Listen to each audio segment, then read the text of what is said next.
বন্ধুরা, মাইক্রোসফট এক্সেলে মিরাজ একাডেমিতে স্বাগতম।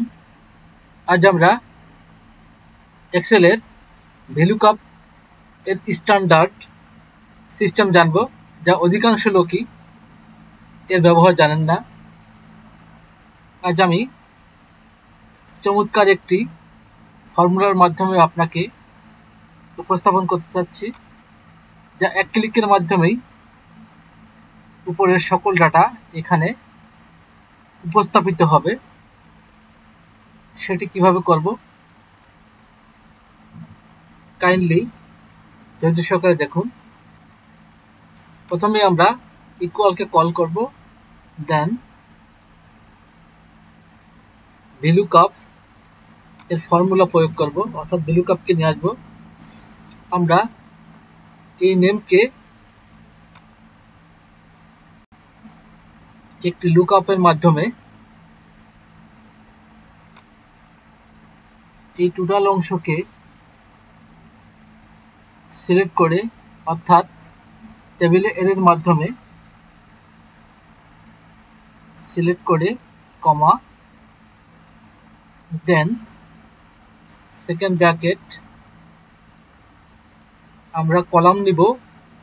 এখানে দ্বিতীয় কলাম, তৃতীয় কলাম, চতুর্থ কলাম, পঞ্চম কলাম।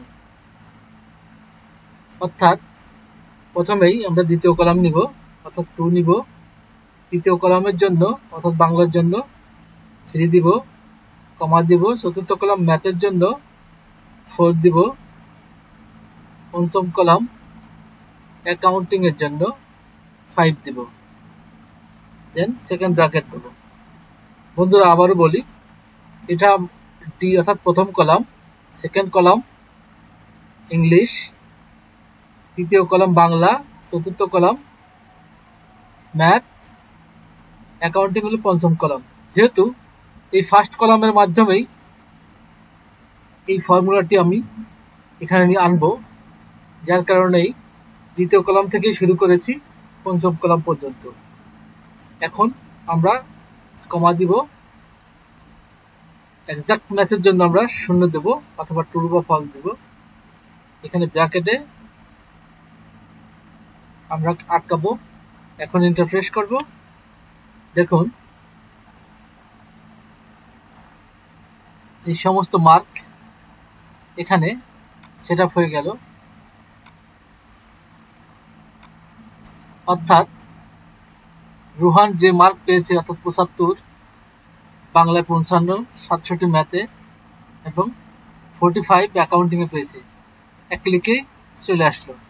নামটা যদি আমি এখানে পরিবর্তন করি, তাহলে যেমন মিরাজ,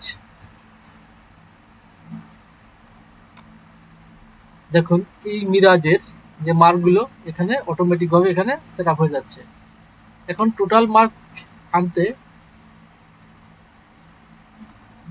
আমরা ইকুয়ালকে, অর্থাৎ এই যে ইকুয়েশন বা অল্টার ইকুয়াল দিলেই আমরা এই মার্ককে আমরা কি করতে পারি,